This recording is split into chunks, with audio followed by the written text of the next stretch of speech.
blurring the lines between real life and Second Life. Bringing you in-depth information about the people behind the avatars. Giving you insight like you've never heard before. Ladies and gentlemen, welcome to the Fourth Wall with Paul and BK. Hello everybody, welcome back to the Fourth Wall. I am the scumbag superstar Paul Slayer alongside my podcast partner BK and his lovely partner Z. And BK, we got a very special guest today. Yes, we absolutely. Somebody whose people been in our suggestions have been putting a name everywhere. I ain't gonna say it. I'm gonna spoil it. Okay. First of all, it's okay to be starstruck. You know, when you get somebody that gets highly recommended like this individual has, it's okay to get the hype and get starstruck. But yeah, today and this, like you said, this was a very, almost a unanimous decision if you think about it, because of how many suggestions we have. But ladies and gentlemen, we have in the studio with us today the one and only DJ Vee. Vee, welcome to the show. Hey, thanks for having me. Okay, so let's just go ahead and just get right into it. I'm not going to lie, because we had no need for that on the show. I honestly had not heard your name, not because, no disrespect. I personally have not heard your name. You and I have never spoken. We've never had any type of relationship, friends or otherwise in SL. But when your name comes up, that means that you have something very interesting to say, or people want to hear a story. So let's go ahead and just cut through all this. You have a clean slate right here, because I don't think Z does. I don't know about Paul. You have a clean slate right here. So you have a platform right now. We want to know about DJ Vee. How did you get your start, and how did you become so? In all honesty, how did you become such a? I'm going to say such a star. Well, I don't know. That's a good question. Surprised even him. Yeah, it's basically like, I don't know. I guess you could just I gotta. Whenever I'm working with people, or even at the Fed that I run Decibel Pro Wrestling, I'm usually really pretty people focused. I try to take everybody's considerations or try to take everybody's own lives and wants and desires into consideration, and just try to do good by everybody. So I guess that's a part of it. Well, that's okay. Good. Well, yeah. It's always a good thing to make sure you take other people into consideration. Okay. So, like I said, I personally don't know anything. This is all brand new to me. So, and we were talking before we got started, and I asked, if you had watched or listened to any of our other episodes, just so people get an idea of how we do things. It's not scripted, as everybody knows. We don't write anything out. And you said that you were familiar, so you know that by listening to the ones you have, the thing that we're really interested in is how the person behind the screen, behind the avatar, got started in wrestling, got interested in wrestling, how you got into SL. So why don't we just go ahead and let's just start right there. Let's start with the person behind the screen. How did you become a real-life wrestling fan? So, in terms of that, I got started, honestly, pretty late in relative to everybody else. I remember as a kid going and seeing one episode of WWF, because my stepdad at the time worked with the lighting company that was contracted to put up the lights for him in our town. And I remember it not, I guess, in the moment I don't remember too much about it, but I guess in the background it kind of stuck with me over time. And yeah, I remember getting really into playing WWF WrestleMania the arcade game. I will. Oh my god! I will pull that up. Yeah, this is after I became an adult and everything. I was a really big fighting game fan. Oh, you talking about that WrestleFest game, right? No. This is The a different arcade one. This Yeah. one is the. Nah, This is one the is 90s. Yeah. yeah. Well, no, This, because I have an arcade game here in SL that is WrestleFest where you could be like the Ultimate Warrior, Hulk Hogan, Demolition was in there. Yeah, he's talking about the game. It was WrestleMania Arcade where it was like Lex Luger was in it, Oh, Yokozuna, I didn't. and yeah. it was like a Street Fighter almost type of game, but it was in a ring and Oh, yeah, okay. Well, Yeah, it okay. was like it was developed by Midway, and Okay. they made it was basically a cross between the theatrics of WWE, the mechanics of Mortal Kombat, and the speed of NBA Jam. It Yeah. was effectively, Lord, there were mechanics in that game that predated Marvel vs. Capcom. yeah. And it was out as hype. It was really cool, and yeah. Honestly, that might have been the big thing that kind of got me on the path to being a wrestling fan, just because that game was so awesome. I've been in SL for a long time. I first registered in 2008. Didn't do a whole lot with it until about 2016, and then yeah, I started. I lived a pretty nomadic SL life, just kind of using it to explore around and stuff. Eventually, I was like, okay, well, what kind of sports are in here? Because I've heard a lot about racing. I've heard a lot about like there's football on occasion, and then I was like, oh, what about wrestling? And I see that wrestling. There is wrestling. Okay, well, I don't know how they're going to do that. And eventually I discovered there's a whole bunch of different feds. I think if I remember correctly, KOW, Kingdom of Wrestling, was the first one that I watched. That one was the one that really put stars in my eyes. Because that was the one that I remember being there, not knowing what to expect, and then people were just moving and animating like, wow, this stuff is all like they're connected to each other. I didn't know how they were doing that. It was like magic. It was super cool to see that. Just kind of my understanding of SL changed when I watched that, and yeah, I was like, oh, I got to get in on this. This is super cool. I remember going and watching FWF for the first time a little bit after that, and that was definitely an experience back in the day. Then Rocco over there put out a call to action in the fan group. It was like, we need a commentator. Is anybody available? And I was like, well, I mean, I've never really done anything on this level, but I mean, I could give it a shot. And I reached out to him. He was like, great, you're in. Shows on Monday or whatever. Like, throw you in the fire. Yeah. It was basically just I opened the door and he grabs me and just pulls me in, and it's like, great, you're hired. Wow. Okay. Wow. Yeah. Okay. I can't, knowing what I know about SL wrestling, I just couldn't imagine that happening and being able to actually make something of it, because I would probably been like, yeah, no, this is not happening. It's an admittedly an unorthodox way of getting into the community, especially from what I know now of the process of getting in at all. Like, there's like, you got to register. If you've never been in, you got to get trained, and it's like,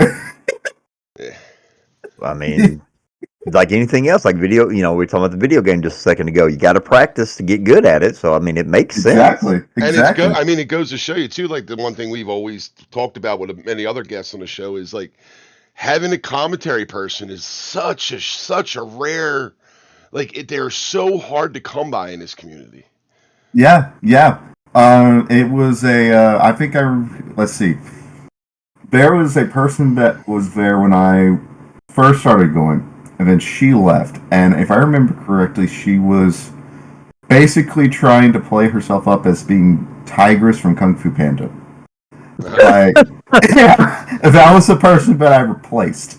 And then it was like, I mean, I basically just played off of what I knew when what I heard from WrestleMania the arcade game, and what was it? There's one match that I had seen once or twice over at that point was Hogan Rock X8. Yeah. Yeah. Oh, okay. Yeah, and that one was those were basically my two only frames of reference for commentary. But I mean, I guess they helped me out a lot. Got taught to read the comms card like hours before. Lucky. Well, wow. Okay. Yeah. It's like, I mean, I've never been one that's ever shied away from getting thrown to the wolves, but at the same time, like I said, knowing what I know now, I don't know that I would have stuck around. yeah. I really don't.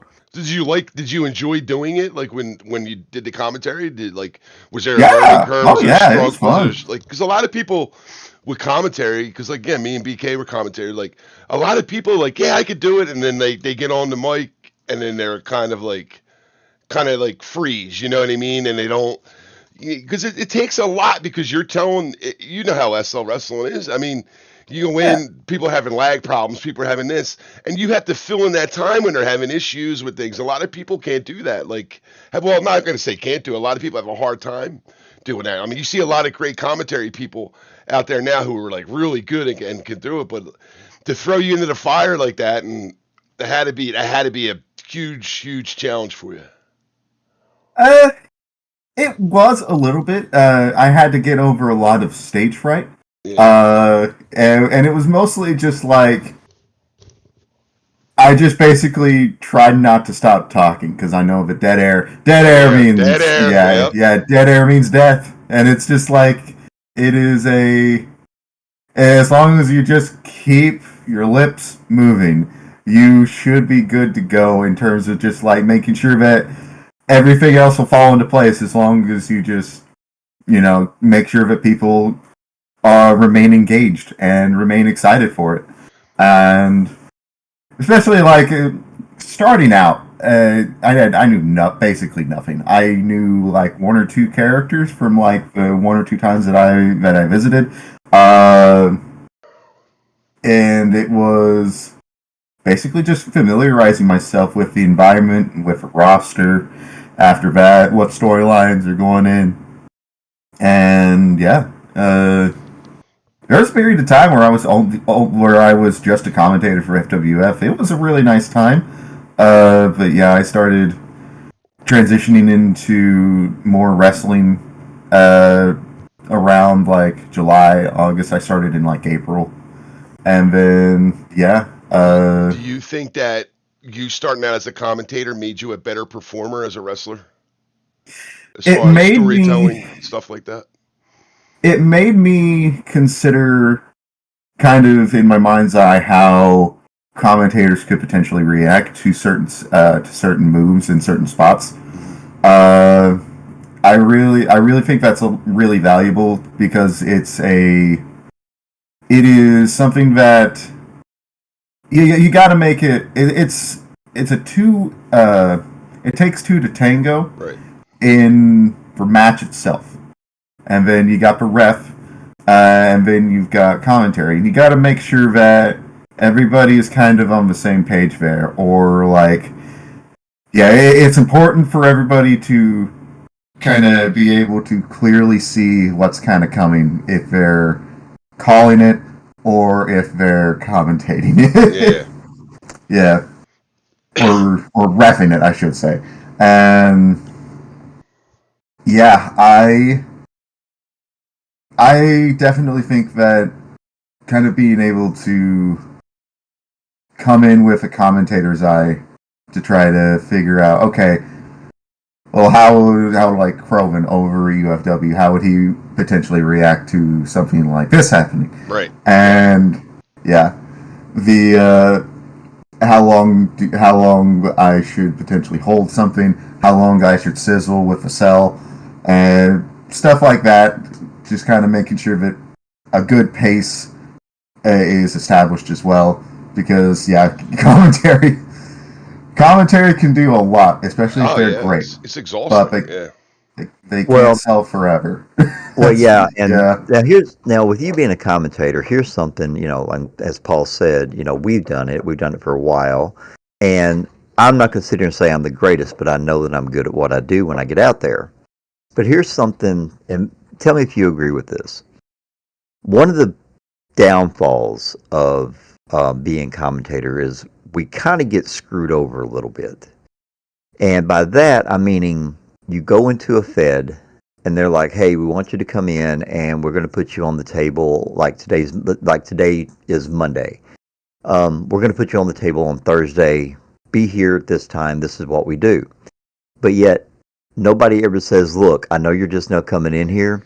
We need to get you caught up on the storylines. You need to know who's the heel. You need to know who the face is. You kind of need to know an idea." Because I've made the mistakes of going in and just going okay, and I'm like, incidentally, I start referring to the face as a heel and vice versa, and I'm getting these. That's not what they are. Well, I don't know because you all didn't tell me. Yeah, exactly. So we kind of get screwed over because we're there to sell the story, but yet we're not given the guidelines on what parts to sell. The other thing that I feel that we kind of get screwed on, and I'm saying this, I know that not everybody does it. So whoever's listening to this, and if you do it, you need to remember this. As a commentator, I care less if you have a special trigger for your signature moves or you have a special key for this and that. When you're writing your cards, write out what the fucking move is, because I don't wear that communicator because I'm trying to cut down on lag that you all are having to deal with personally. I hate the fact that I'm sitting there trying to follow along with the card, and all of a sudden I see the move as a slash PPC or a slash LBQ, and it's like, what exactly are those moves? Because I'm watching the match. I'm just kind of following along with the card so I keep up with the spots for the pins. I have to make up stuff because I don't know what the move actually is, because you're putting your trigger move in there, which I understand you doing it. But you need to make it to where we can help sell it instead of just calling moves out, thinking just on the spot because we have to. Am I right in looking at things that way? So I'm going to tackle both of those separately. On your first point with kind of getting commentary acclimated to what's going on in the storyline and kind of who people are, that is something that I wholeheartedly agree with. And that is something that over at DAW, whenever we're on season, we're actually about to go back on season with DAW Amplify here in a couple, not this Thursday, but next Thursday. And one of the things that I put into the show card for our commentary team are I'll put an additional card in there to get them caught up on who's doing what, who is what side, and kind of what their associations are, and just like a real nice quick Cliff Notes thing to ensure that they kind of remember or are at least aware of what's going on in the story at the time. It's something that, admittedly, that's kind of coming from experience from FWF, a little bit of like other places elsewhere. Just listening to commentary, just like, I don't know who this is, but they look cool, so. Yeah, right. Yeah.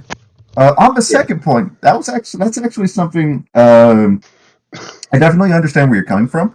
That is something that, admittedly, I have never really had too much of an issue with myself. I do wear the communicators, though. I'll wear like a little teeny tiny one that'll broadcast the moves over to nearby chat, and it's I've never really personally run into that issue unless the move itself doesn't have the name of the move broadcast on the broadcast channel, which happens a lot more often than it probably should. Yeah. If at the bare minimum, I would love it if people made sure that they put if they've got a particular take on a particular move, like if that's their special, their signature, their finisher, what have you. Put it in the broadcast channel for us. Well, see, see, the reason why I bring that up is because I've been on both sides of this right here. I've been in the ring, and I, of course, started out as a commentator. And like when I write my matches, I go in and I start out, my initial B, and then like if Paul and I were in a match, B and P, and then I'd say B, like runs across the ring and. Run across the ring, big boot. Then, if I have my hotkeys or something in there, because I'm going to do it, I will take my own card that after I pass it off to whoever needs to do it, because everything's written out. Then I go in and I like the hotkey, so I'll go in and okay, my pickup is going to be number 1, and this is going to be this. That's how I do it. That way, if they happen to. Instead of putting the triggers down and I put down what they actually are so that it's easy to follow with your first time calling. You just, okay, he's picking him up. Oh, picking him up, kicks him in the gut. He does a rope shoot. They can actually, follow along as opposed to saying, okay, well, this is what it looked like. That's where I get the idea, I guess, because I make it easier for the people on comms because I've been in their shoes. Oh, yeah. And I've definitely had moments in the past where it's just been like, I don't know what this move is, and then they'll pull me aside and be like, this is the move that it was. And it's like, well, I wish I knew that. Yeah, right? I need to know that when I was calling it. Yeah. That's actually a good point. That's actually something I should probably integrate into my own stuff. Because, it's one thing where the it's in the broadcast thing, but it's easier to just kind of see what it is in the card as well. Well, yeah, it was like when when Paul and I, when we had one of our matches, and Paul has wrestling training, but he's not a wrestler per se. Everybody knows him as a mouthpiece, as a comms, and as a manager. And he just told me, he says, look, Brian, he says, you write the match. I'll tell you what moves I want to put in there. You write the card. And I wrote it because I'm writing it for somebody who did not get in the ring all the time. And I'm like, okay, well, he hadn't been in the ring. He knows what the moves are, but it's going to be a lot easier for him to see what they actually are. And then, okay, and then actually after that match, somebody on comms, which unfortunately Paul wasn't actually there for, afterwards they were like, why can't everybody write a card like you? That was so easy to follow. You put what the name of the moves are, and I'm like, because I dumb it down for me. I keep it simple. I believe in the KISS system. Keep it simple, stupid. That's really that's how, and that's when I write my cards. And I guess I kind of fall into the thing where I think that everybody should think like that, but I know they don't. But it's just like and then they get mad at you. Oh, well, you called that move wrong. Well, I'm sorry, but what do you want me to do? Oh, they just hit him with a /PPQ. Okay, what the fuck is that? So, okay, so you were talking about that you got a late start in your wrestling, in your indoctrination into your introduction to wrestling, and then you said that, you liked that particular match at WrestleMania X8. So, with that being said, who is or has been or was whatever their status is, your favorite real life wrestler that didn't matter what was going on, you knew where they were, you knew what they were doing, you knew everything about the storylines, and you just basically even when a kid says, "Oh, I want to be a cop when I grow up," who would you have wanted to emulate that you kind of gravitated towards? So in terms of if I was a wrestling kid back in the day, there's a lot of options. I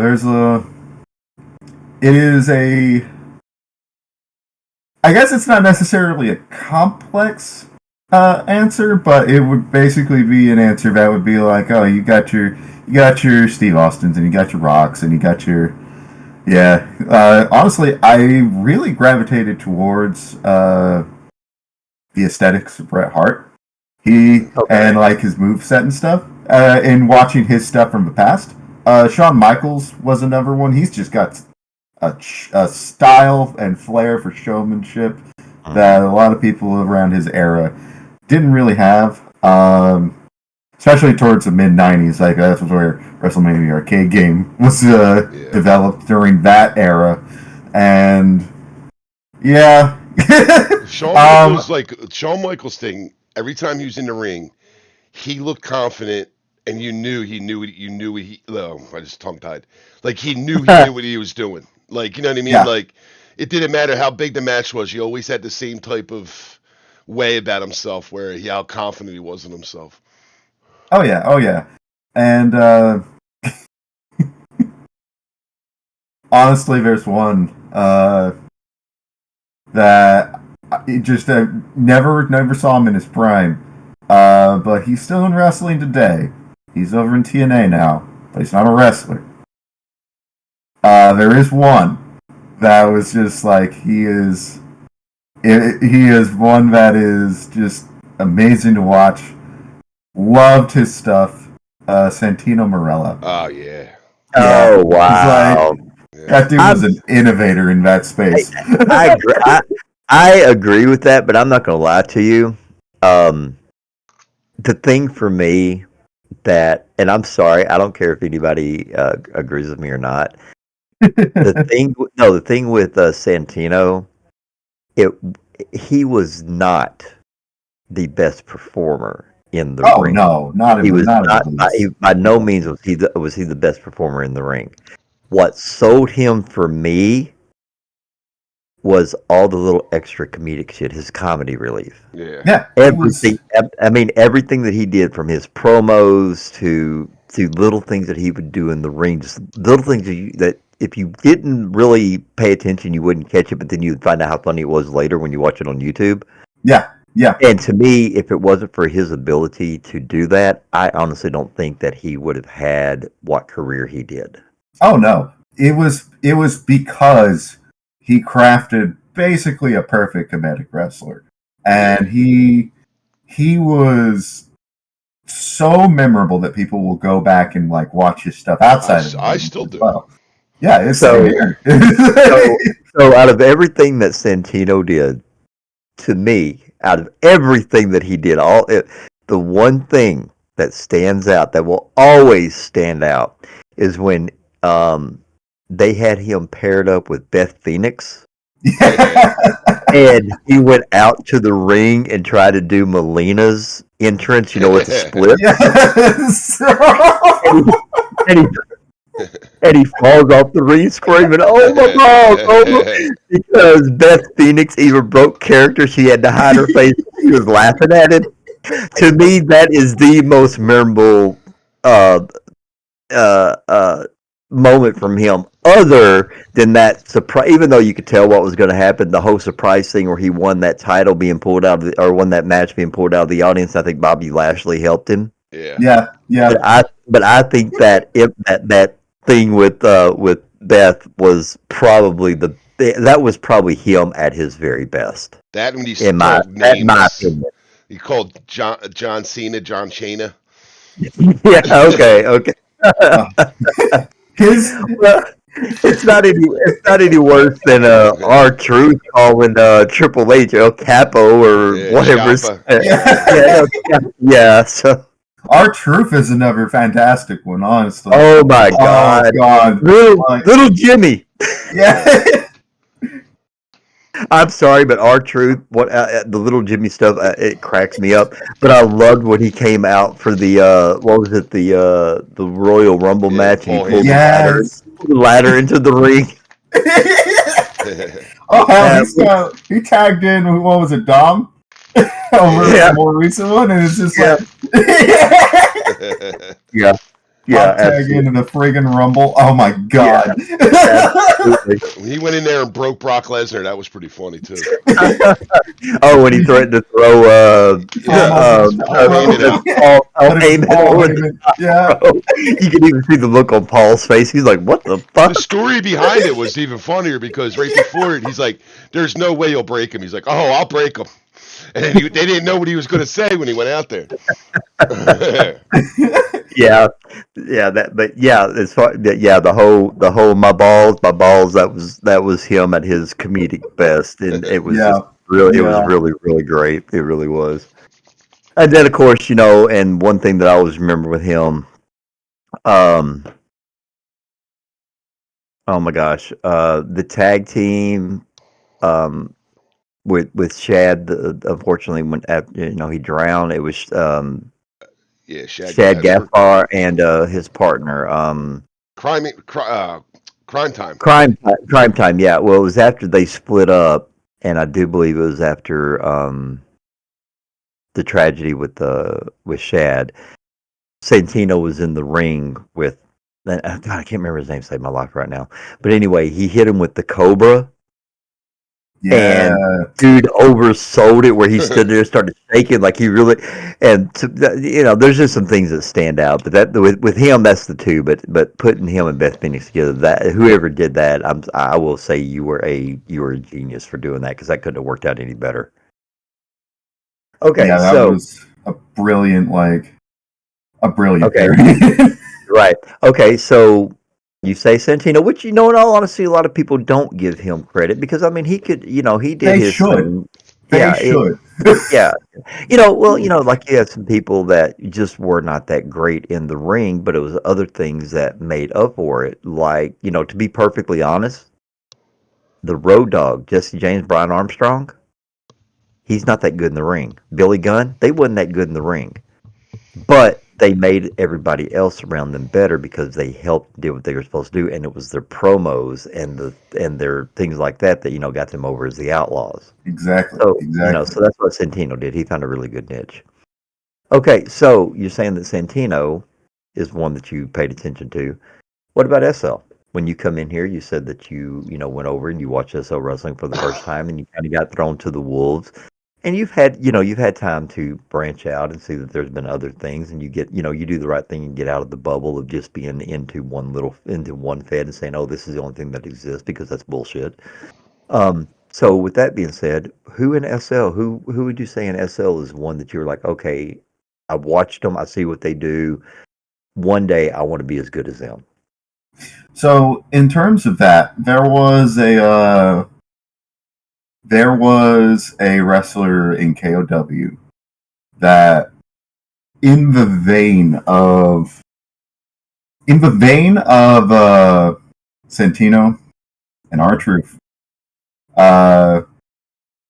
just kind of having that perfect characterization as a comedic wrestler. And, yeah, it's like, and it was a KOW Hall of Famer, Beckett Winter.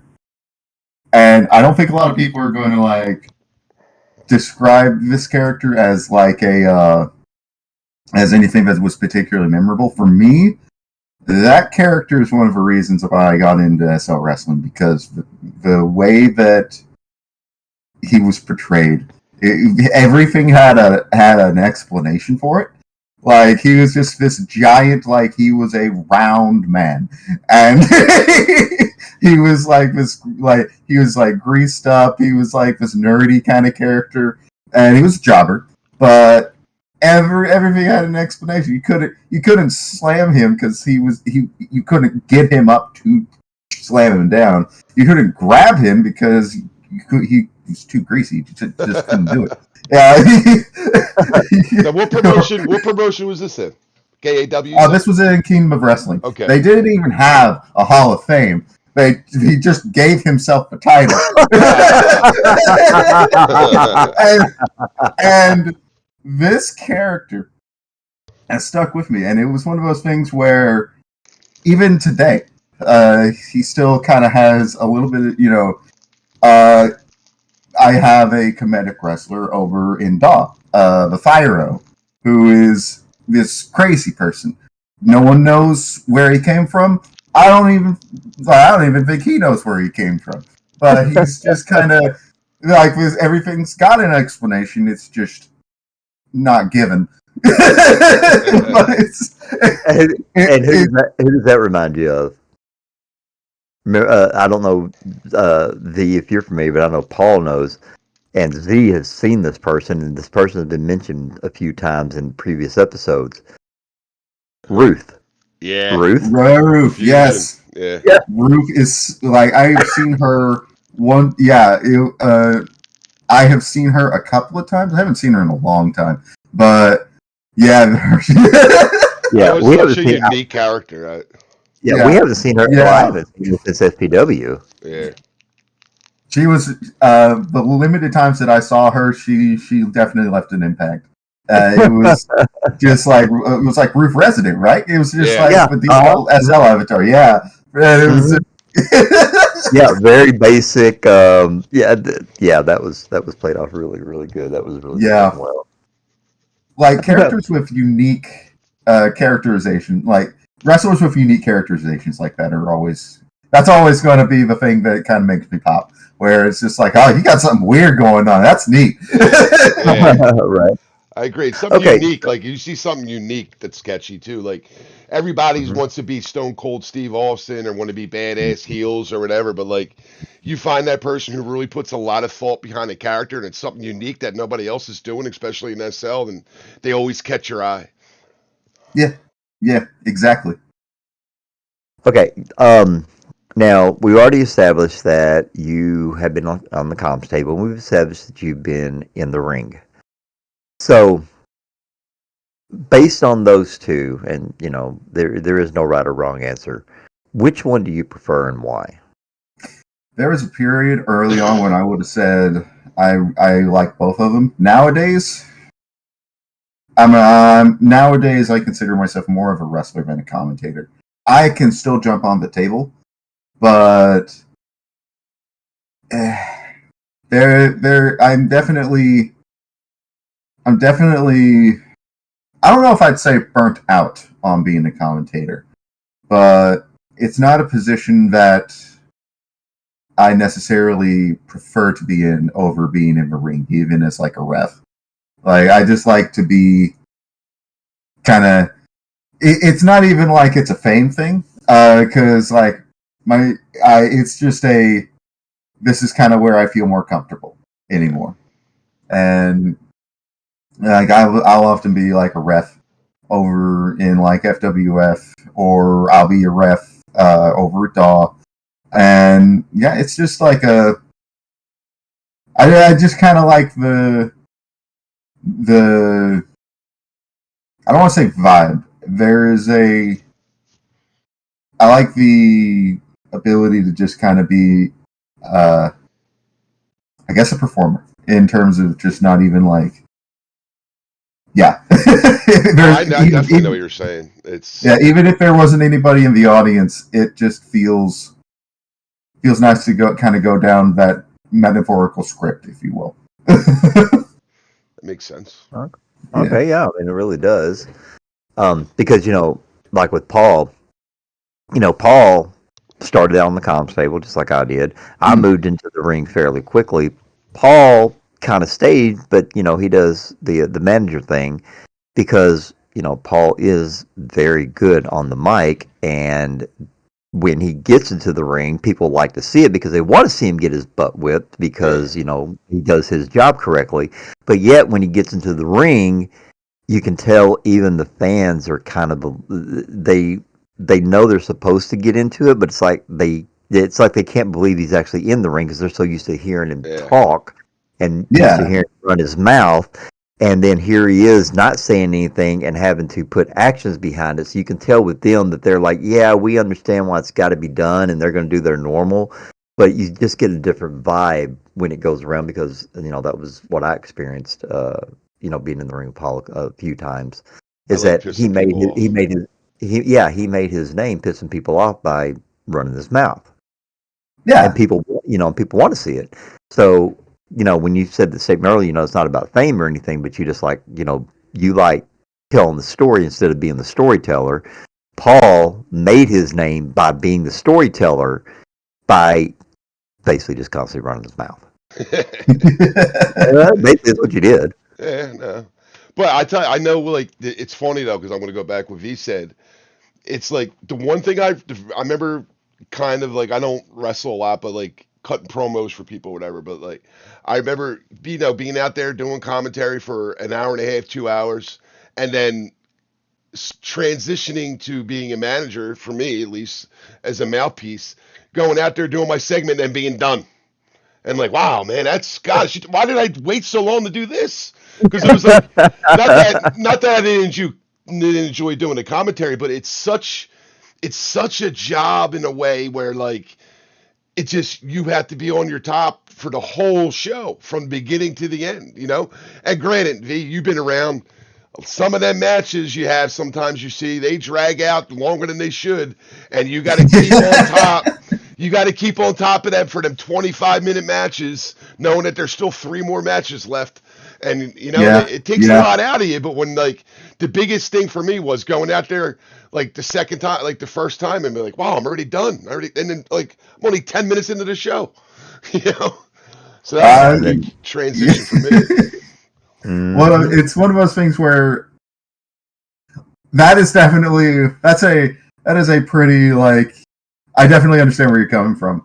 I don't know. I just love the mechanics of kind of because I like I said before, I come from fighting games, so I've already kind of got like the wanting to do like the motions and the button combinations and stuff in there.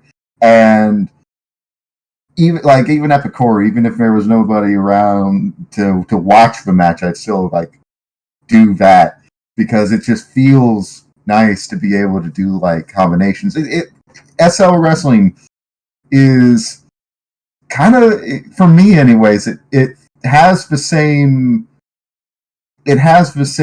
connections for me as something like playing a fighting game and becoming good at a fighting game. Yeah. I love that to pieces. And yeah, I mean it's for there are times where I'll have one match and I'll be done with that match and that's fun. Over at DAW, it's kind of like DAW is a smaller fed. I make no, there's no wool over my eyes about that. So I typically have to be in multiple matches. But that's a position that I'm pretty fine with, just because it is it's being able to kind of mechanically play the fighting game more. Yeah. So you work behind the scenes over at FWF too, right? What do you do? Like, what do you do behind the scenes there? I keep. This is going to sound mean. Nah, trust me, probably won't. I help keep the ball rolling, I guess you can say. Yeah. I keep the car on the track.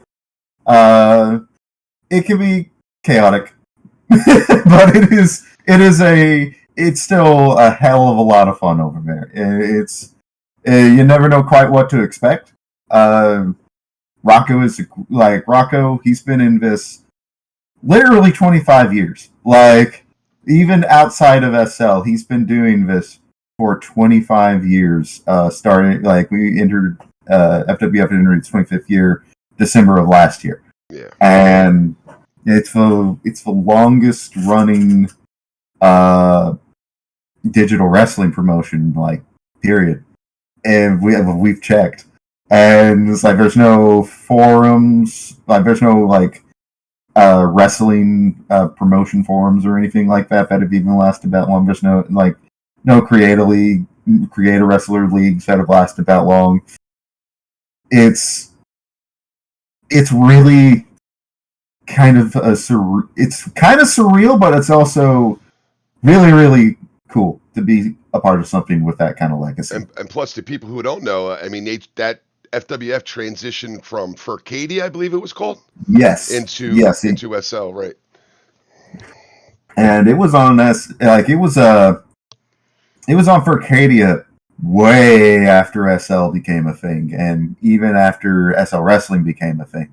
If I remember correctly, the transitional period was 2012 to 2013, and by that point, SL Wrestling had matured a little bit, from what I recall. That was like in the immediate time before, like, I think that was when y'all had started getting like a lot of moves, and there was one or two different HUDs that had risen to prominence. Excuse me. And yeah, it is still, the FWF is still unique in that it kind of still has that vibe of kind of being a little bit from that era. But it is, So I love it. The one question I like asking people, especially behind the scenes people, what do you find the most challenging aspect of being behind the scenes? Like, what is one thing you say, you know what? If we could do away with this would be absolutely perfect. I'm always trying to find ways to streamline the production of show cards. There you go. That's a good one. Yeah. It's one of my least favorite aspects about putting all the show together. And I've got it to a point now where I do it on Drive and have two different tabs open and then have all of the stats in a show card format. Just kind of copy paste, got all of it, as much of it down to copy paste as I can. And I've gotten it pretty good down to about 10 to 15 minutes for the whole thing. And it's just like, I mean, a lot of the stuff that goes on behind the scenes, like a lot of people, a lot of the stuff's really tedious stuff. It's just the tedious stuff. It's just like, it's all like just getting all the ducks in a row on paper. That it's like all the videos and all the like the menial setups of, like, if you have a roadshow, for example, and just kind of all of the various aspects of getting it all together. The construction. There are aspects of construction that I really enjoy. Like, if I've never built a roadshow arena for a place before, that's really fun because you have to really kind of figure out, okay, what kind of arena, like what kind of setup are we talking about? Are we building in a club? Do they have a dedicated building off to the side? It is just kind of being able to figure out how to put wrestling into a brand new space. And that's always fun. Yeah. Planning of it, yeah. Yeah. And then, it's basically just, after that, it's just like managerial stuff. It's like getting all the promotional stuff put out, and like even like making the promotional images and stuff. I got that down to a point where I do that in Sony Vegas now, or not Sony Vegas, but Magic's Vegas. Sorry, they haven't been Sony Vegas for a while. I've used them so long as Sony. So, I mean, we talked about this with Dante, I believe. We talked about this with Oliver and Mike. What do you think? I mean, you've been in the ferry community. You've been in the ferry community since you started, right? Yeah. I've been in the furry community. Yeah. Yeah. So, what do you think it is with the ferry community as far as how? I brought it up before. Is like I remember going. I think it was an FWF show. I'm pretty sure. With the one Dante ran, I think a couple years ago. And I remember going there, and there was a ton of people there, like ton of people.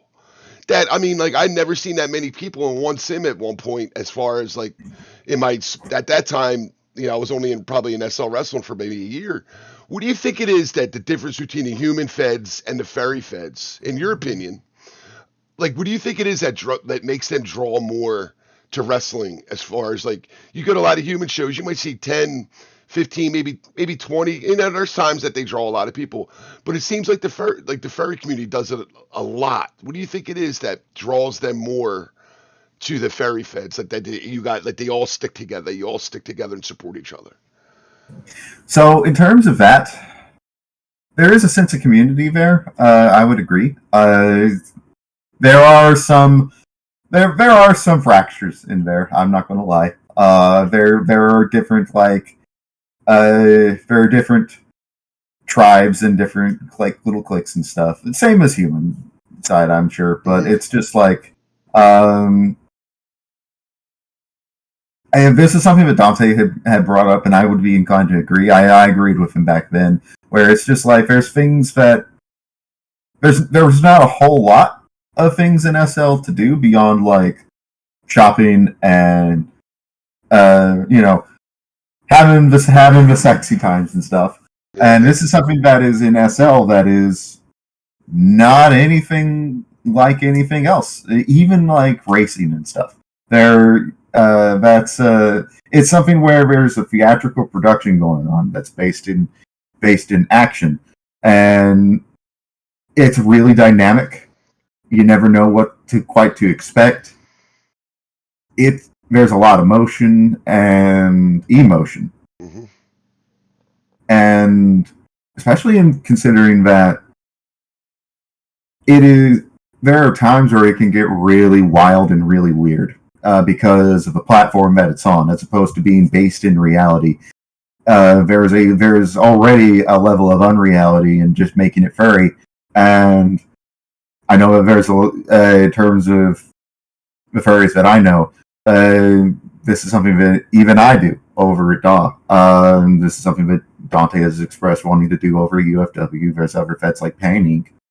And we just want to get like really weird with it. Like SL Wrestling, we got a lot of tools in our kit that are, on a fundamental level, if they were utilized in slightly different ways, could produce a product that is really out there and really crazy. And that kind of excites us a lot. I don't know if that's necessarily a strictly furry thing, but I notice it a lot on the furry side. Right. We kind of have, like, there's kind of a weird creative streak there that is like, okay, here's what we've got. Okay, here's how they're supposed to be applied. But what if we did this instead? I mean, this is even evident over at over at DAW. We had a charity show over at the SL Living Expo, Breaking the Future Remix. And we had this charity show in a ring. It was a 5-sided ring. But it wasn't none of the 5 sides were equal to each other. Oh, it wow. was a cyclical pentagon ring. It's a very weird pentagon. If you look on Wikipedia, that's the example of a pentagon that they give. And that was the shape that we wrestled in. And it was wild. It was super fun.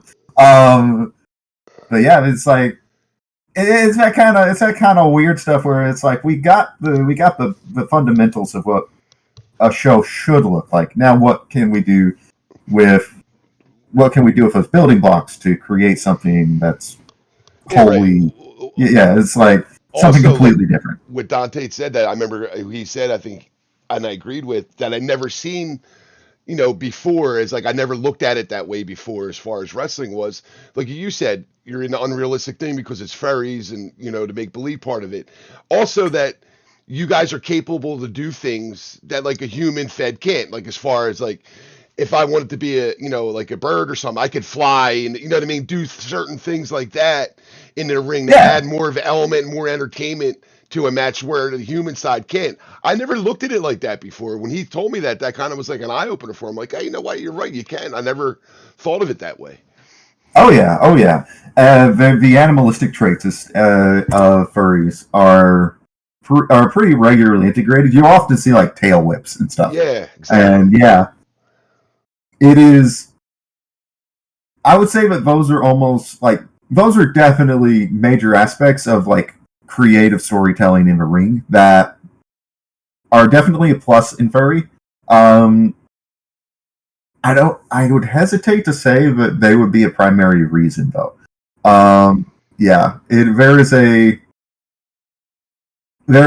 It is.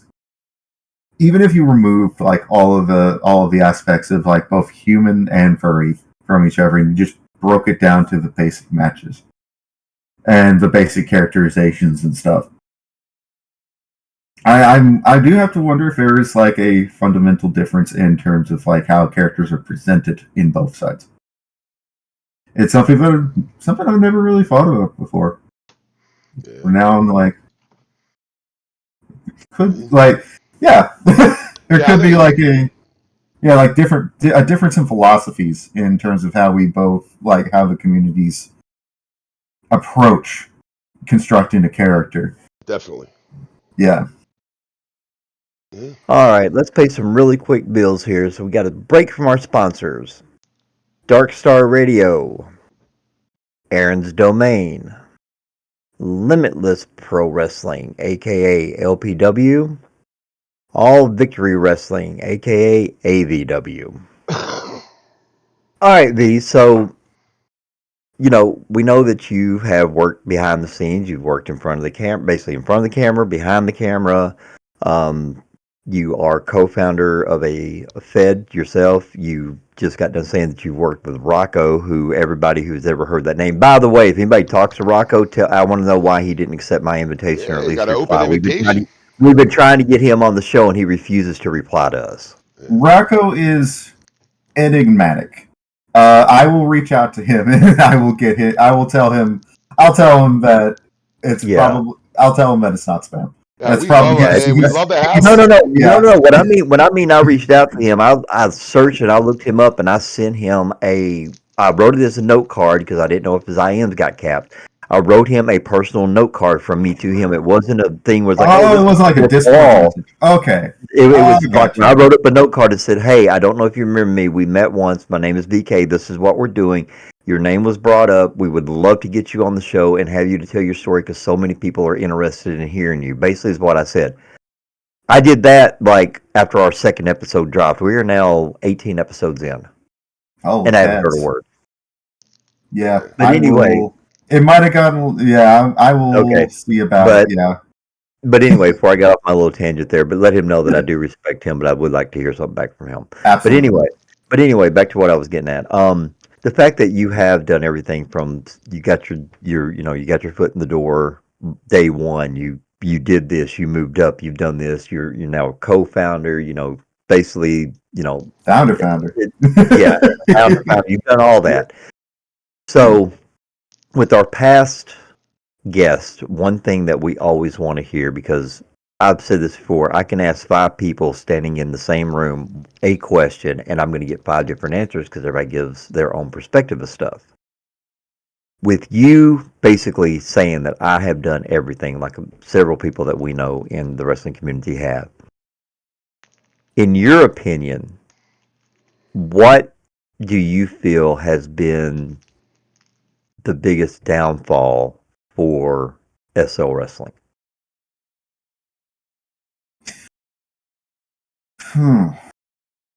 There's a couple of different ones. Okay. That's always everybody's first response. It's always a couple of them. Mm-hmm. Yeah.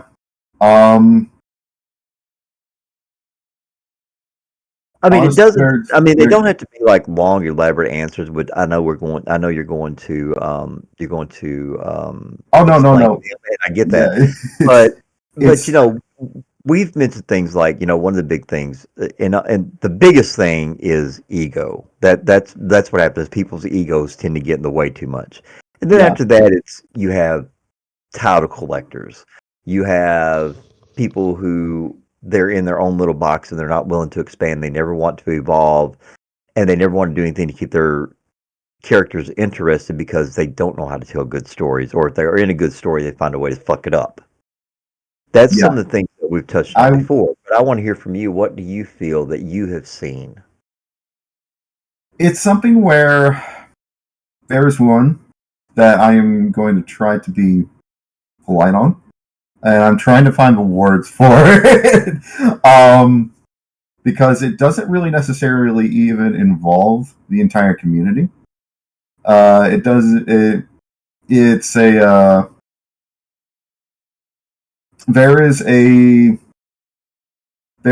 a source of, it is a kind of a very specific point where if it is pushed or if it is removed due to outside things would heavily damage the the SL wrestling community in a way that I don't think people would be expecting. But this specific source has really done a lot of risky maneuvers in relation to some of the things that they have elected to source from themselves. I think I know. And I think I have an idea. Go ahead, finish. I'm sorry, I was talking. Yeah, no, you're good. You're good. It is. It's basically. I'm not wanting to get specific with it because I know that it would ruffle a lot of feathers. But these risky plays are very. I've been watching it from afar. I've not been the happiest person about it because it would mean that there would be a erosion of what we would be capable of doing in the ring, and even potentially an erosion of trust in all of us. That is one of the things that I think that would potentially set us back quite a bit. And then, yeah, in terms of people becoming complacent, that's always something that people run the risk of, and it's something where you always have to be a little bit hungry. You always have to be searching for some things to innovate on. Yep. And being, never stop learning, and never stop. If you find yourself saying after a card, "I'm good. I don't need to practice this," even if you don't have time to practice it fully. Like if there is like a segment of that card that you really need to do, practice that. And even if you got like 2 minutes, at least go through at least a couple of those motions if you can. At least, yeah, those are basically my big ones from my perspective. So basically, dishonesty and complacency. Yeah. There's also just like, yeah, pretty much thinking outside the box when you're developing storylines and developing that's the biggest thing, is thinking outside the box. That's I focus on that all the time. I try to live as far outside the box as I can. Let's just say that I don't get out into SL wrestling as often as I used to, because I'm often like, if I'm in SL, I'm often working in service to get something either like prepared or written for a show. I'm often doing that and then spending a little bit of time outside of SL, like winding down from a day of like working retail and stuff. And it is definitely a testament as to how well real life wrestling is doing when you start seeing real life wrestling in SL wrestling. Yeah. And it's really cool to see that. Yeah, the more popular it is. It's definitely really popular, yeah. And it's but I will basically just say, if this is going to sound mean. It's going to sound mean. No, that's fine. You're good. But I really like real life wrestling for the stories that they tell, and I really like SL wrestling for the stories that they tell. Mm-hmm. And I don't know how necessarily well real life wrestling translates into SL wrestling and vice versa. So it's like, yeah. Well, the funny thing about it's again, like I do a mouthpiece stuff. I'm a manager, so I've had more than a few people. Like I'm in Premier Wrestling. Like when I went to Premier Wrestling, I had more than a few people come up to me and be like, "Hey, will you be my wise man?" I'm like, Thank you. "Nah, I won't." Thank you. I won't be your wise man, because that's not what my character. Like I'm not copying off Paul Heyman. Like, you know what I mean? Like, So I get Yeah, what you yeah. mean, like how popular Like, it is. You see it on TV, and it's like, Well, what yeah, really kills me is the fact that they're putting you in the same phrase as the word wise. right, yeah. I'm an idiot. Well, I wouldn't go that far, but still. Yeah, but like I'm just going by what he's saying. Like, is like you see things on TV and the stories they tell. All right, yeah. Wait, well, I don't want to tell the same. I don't want to tell the bloodline story here. You know what I mean? And you I'll know what? be, yeah. And, you know, and you know what's really funny about all that, and this is the honest truth, is that they never approach you, or at least you never said anything. They didn't approach you when you were sitting on the table with me. They didn't approach you when you were on the table without me. They didn't come to you until we did the Insidious thing and you were the mouthpiece for Insidious. Then all of a sudden they realized what your potential was, and now everybody was going after you. well that and then Because every like time yeah, and some of the stuff because I every did in time you turned OEW. around, because if I'm not mistaken, didn't you say at one point there was like you were getting messages every other day? It's like, hey, if you Yeah, and Insidious don't ever do anything, I want you to speak for me. I want you to be my manager. So it's kind of yeah, like we kind of we kicked that off, and it's kind of like I got it, I understood it, but at the same time, you needed a reason for it. Don't just do it just because you know Paul's going to bring you heat. It's like you need to do it for a reason. yeah, Insidious didn't talk by design because I did not want people to know it was me at that time. So to have a mouthpiece or somebody that wore a mask made sense. But people, people were just wanting Paul to do it just because they wanted him to get that heat that they were not necessarily they wasn't getting themselves, but that that little edge that they were trying to reach and they couldn't. They figured Paul, which he would have, yeah, but it still Yeah. needs to make sense. You don't just jump on somebody's coattails just because they're really good at it. It's like it has to make sense. yeah. Be my Yeah. wise man. Like Exactly. I'm not being a wise man. That's not my, you know. But I want to talk to you, V. I want to bring out. I want to discuss something like we talked earlier. Talk your fight forever about your SL wrestling history. Talk about that a little bit. 'Cause I'm really interested in hearing about that. So that was actually one of the things that that was I remember like trying to find stuff on older feds that were gone and just like not being able to find much of anything.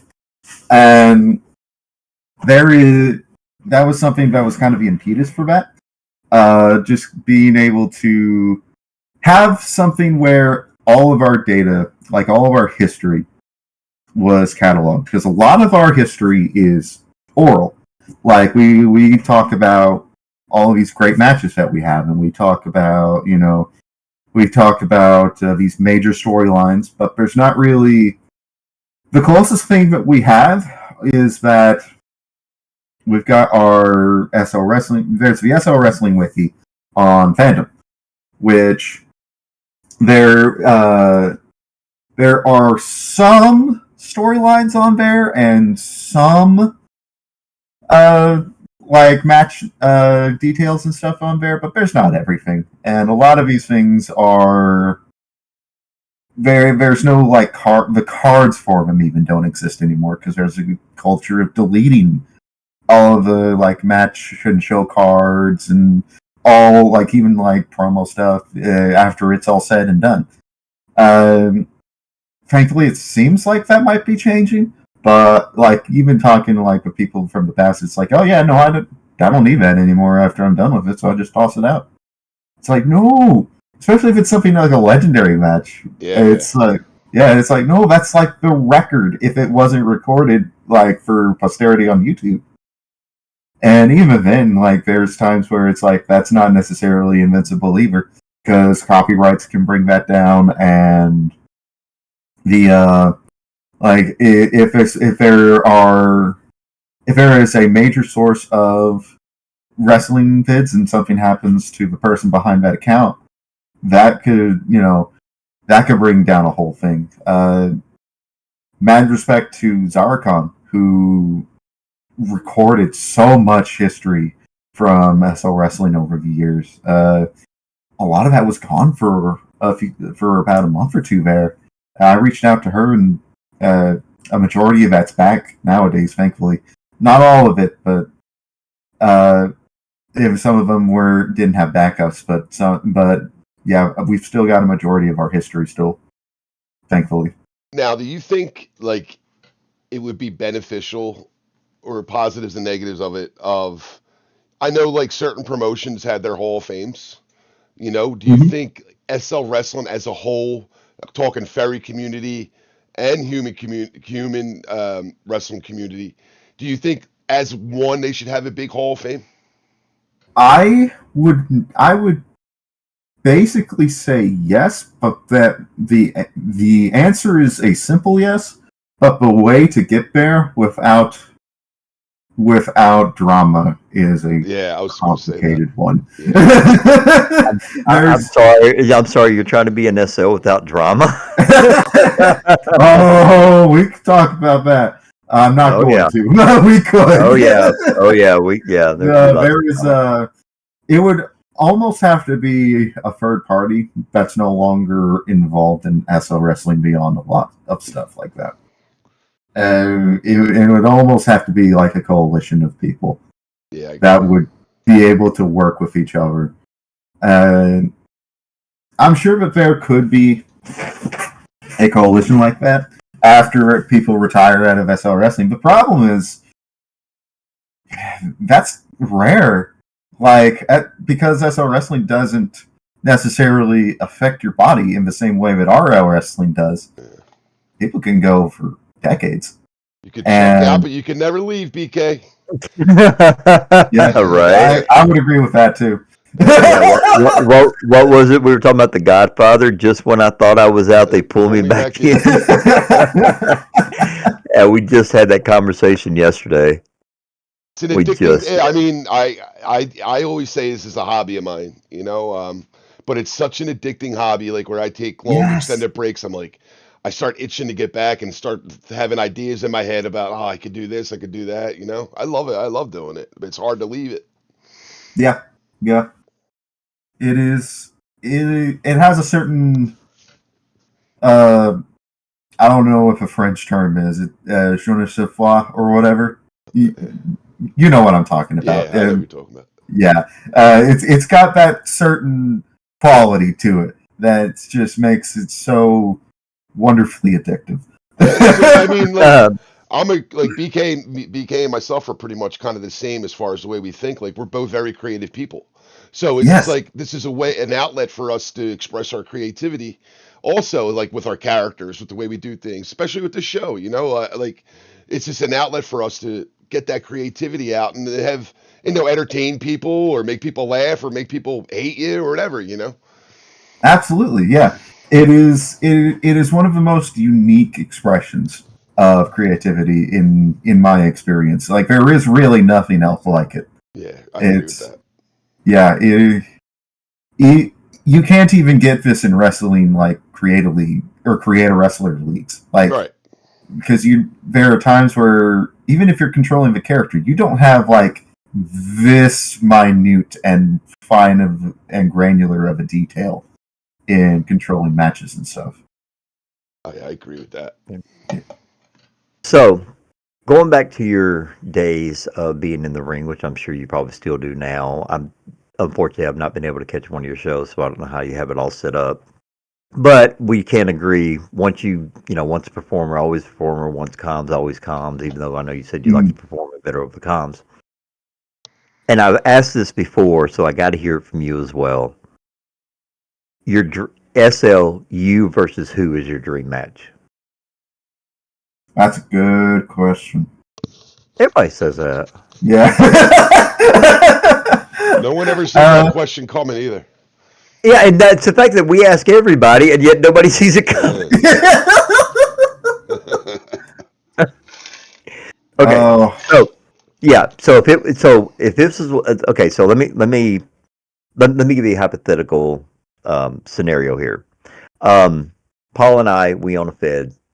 You're wrestling. You told us, hey, you're going to be my last Fed. I'm actually going to get out of the wrestling part of it, but I can still help backstage, blah blah, yada yada yada.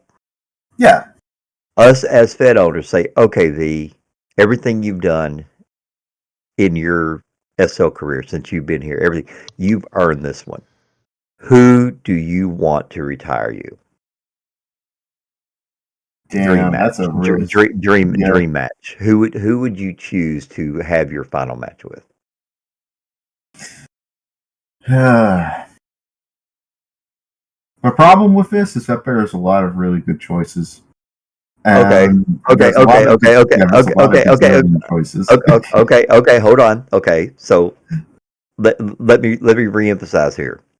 Yeah. You're getting ready to retire. The way we're going to decide your retirement match is we're going to have a over the top 5-man battle royal. You get to choose the 5 participants because you would want to face any one of them. Give me your 5. Well, 4. Okay. 4. Okay. I say 5. I say 5. You gotta have that one odd person. You can't just be. Okay. So there we go. The 4 people that you would want to be in that match that you wouldn't care how the outcome was, what the outcome was. I would probably say, regardless of characters, honestly, there's probably Dante, Dwight, Creon, who is Creon Crux, fucking amazing talent. Mm-hmm. Definitely blunt, but Jesus Christ, they were something else. They move like the wind practically.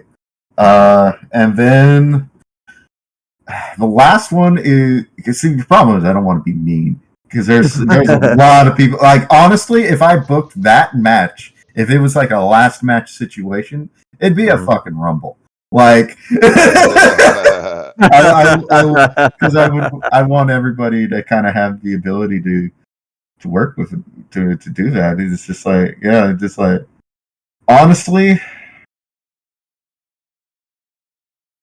probably, I know that it would probably clash with the other people, but probably Rocco, just because he was the first one that brought me in.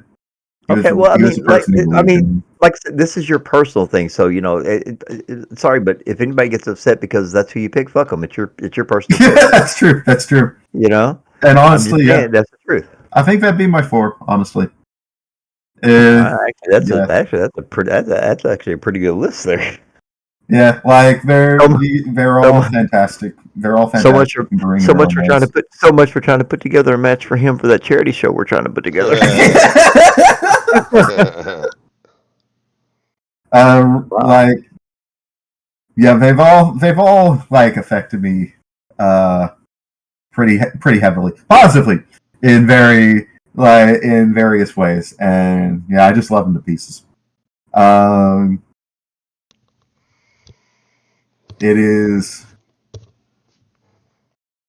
It's something that you don't ever really like.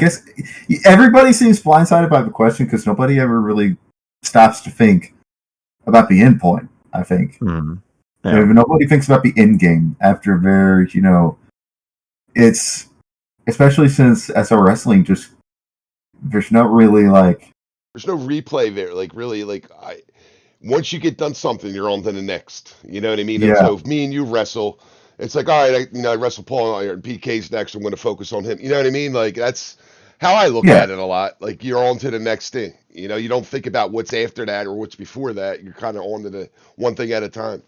I think one of the things about this is that I tend to often be on smaller feds, and one of the feds that I'm in, like one of the feds has got a roster of like Street Fighter size, and I mean like Street Fighter 2.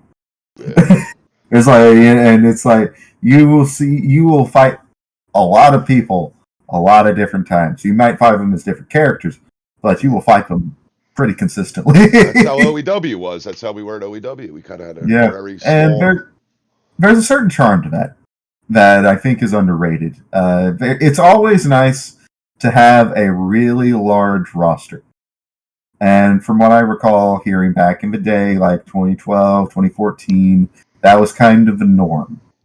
People wouldn't move around. They would stick to one fed, and you'd often see war situations or whatnot. But nowadays, that we're 10 years past that, 11 years even, and the places that I'm in, there's a lot of repeat people that you'll see And honest, there's a lot of repeats, and at this point, it's almost like a familial connection. It's like, oh, you're here too. Oh, that's awesome. It's like there's a lot of it's a lot of camaraderie and a lot of like just kind of being able to work with people that you really enjoy being with, and yeah. Now, do you think that SL Wrestling has way too many feds? That is a real. Ooh. We already know what Eric Stewart thinks. Yeah, see, I talk with Eric a lot too, and it's perfectly fine to agree or disagree with him. This is a question for you, your personal opinion. It's a mixed bag because I one of the things that I did as a Fed owner was I asked a bunch of the other Fed owners at one point last year, well, what kind of their population was. Like, do they have what's their exclusive count? Without getting into specifics, like just hard numbers, what their exclusive count was, what their non-exclusive count was. And I tried to get a census together to kind of understand what all we're working with. And from my data, we really are stretching ourselves pretty thin. Yeah, I agree. However,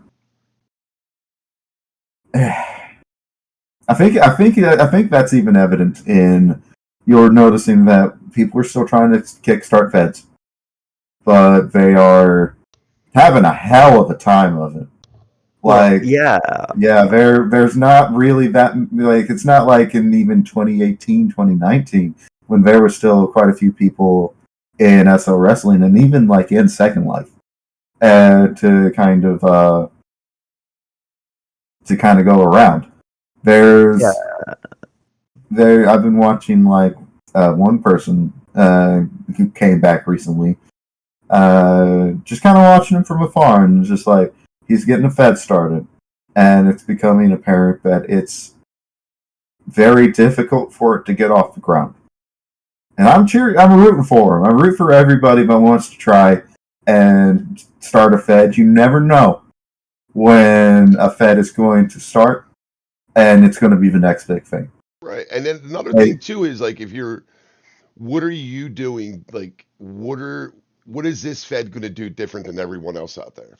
Exactly. I mean, like, that's the thing. Like, you make a Fed, fine. If you have, like, I know Pain Inc. that Eric was talking about. I watched some of their stuff, and it's pretty entertaining. You know what I mean? It's different. And so it's like, come out. All right, what are you going to do that's different? What are you going to do that's unique? Because whatever you're thinking, I'm sure there's 7 or 8 other Feds that are doing the same exact thing. You know what I mean? So that's the challenge. That's the challenge of it.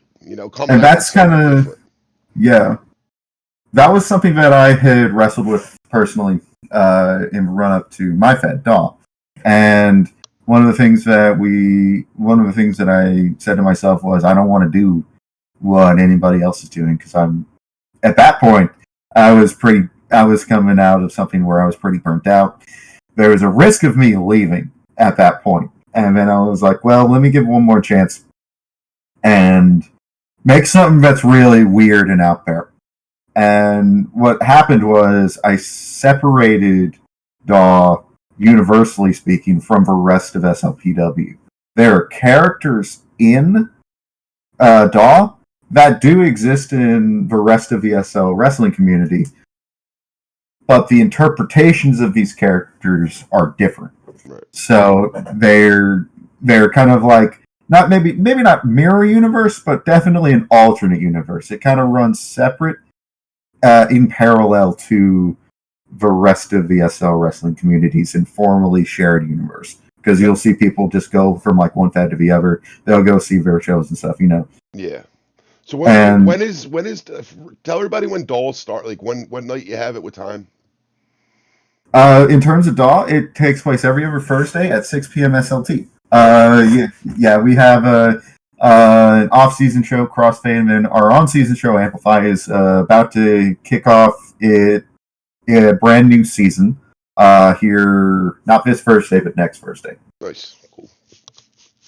One of the things that you'll want to be aware of is that we operate on a 2-falls system as standard, but it's not like a normal 2-falls system. It's not like there's going to be round transitions or anything like that. It's different, though. I like that's different. You know? Yeah. It's Well, I mean, you have to be different for people to want to come back because you don't want to be, you don't want to be like everybody else. You don't want to be cookie cutter. exactly.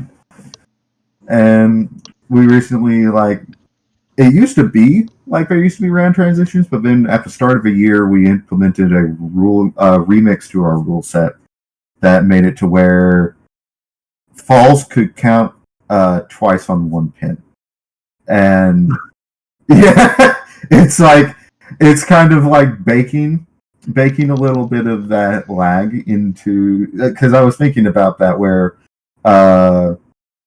you'll see a ref bump in a show, and you'll hear the crowd, and they'll take the wrestler will try to go for a pin, and the crowd will go 1, 2, 3, 4, 5, and then they'll let it go, and it's like that's where that kind of came from. It's basically formally integrating that into a wrestling, like a non-ref bump situation. That's actually a pretty cool idea. Yeah, it is a cool idea. Because how many times are we on comms and we're going, there goes pin 1, 2, and it should have been, Yeah, you got wait. Yeah. Yeah, or like when the they're doing the count, 1, count 1, 2, 3, 2, 1, 2, 3, and then so that's a pretty good idea to actually let the fans be a part of that and actually get the count. That would be pretty cool. Yeah, it's basically like the way that we describe it is, if you get 2 falls on one pin, it's called a 3+3. And then it's like 3+1, 3+2. If it's 1 point, then a near fall. And yeah, we actually I reached out to Tercy, who also works over UFW, but he developed the Newton referee HUD. And I reached out to him and was like, hey, is there a way to integrate this into the HUD proper?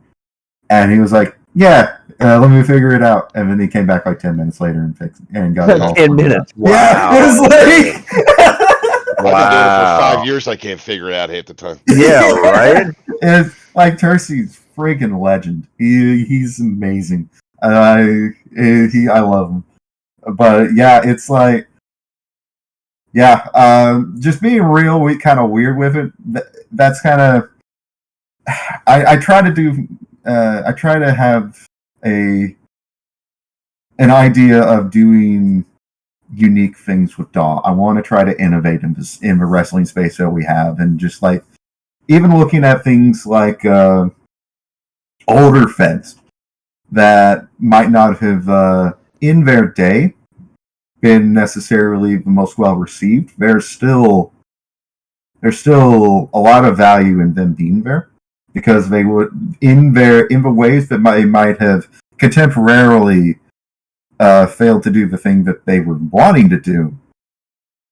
They still had some level of innovation at play that you wouldn't even think about, like the fundamentals that they broke were actually things that make you think, oh, I didn't know that we could mess with that, actually. I didn't realize, like you don't think about the things that you have the capability to innovate on or do in a weird and unique and innovative way until somebody kind of does it in a way that isn't standard, but they were trying to do it in a standard way. Yeah. Okay, makes sense. Yeah. All right, well, Vee, we do appreciate you coming out today. And hey, Paul, have you looked at our subscription numbers here lately? 75, right? Actually, I just looked at it a few minutes ago. We're actually up to 76, so we are just over 3/4 of the way. Yeah, we need 24 more people so we can give our next giveaway. Yeah, 24 people. Right? Let's click them. All you got to do is click like and subscribe. Actually, yep. Make sure you hit that like. Make sure you hit the subscribe. Help get the word out. Tell people about us. V, is there anything that any kind of words of wisdom or anything that you wish to leave everybody on before Yeah. we get on out of here? Tell everybody where they can see you too, V. Practice. Get real weird with what you can do. You never know what there are no limits of what you are capable of, but you gotta start on every path walked starts with one step. You can find me at Decibel for Wrestling every other Thursday at Vidal Melee Mall in Furry Acres, or you might even check us out over at Vidal Flash Cafe at Arius, or any road show that we do every other Thursday at 6 p.m. SLT. Check out FWF. That's every other Monday at 7 p.m. SLT. Check out UFW. I wrestle over there too. There's 3 shows a week over there. Friday, Sunday, Monday. Real nice little block of wrestling there on Monday because when go from UFW to FWF, it's great. Yeah. He's busy. Jesus Christ. And we were just talking about people spreading themselves thin. Yeah, busy. Hey, I'm in free, and that's probably going to be my max. There are people that are like double that, it's like I don't understand how. And more power to them. All right, Paul, take us out. All right, check. You do this every week. You throw me off. What? It's coming. I bring us in. You know it's coming. I drive us in. You drive us out. Okay, fine. I'll take care of it then. Ladies and gentlemen, once again, thank you for listening to us. DJ Vee, once again, thank you. Hey, always make sure that you check us out on the next episode. You never know what's going to happen. You all take care of yourselves, and we will see you all very soon. Like and subscribe.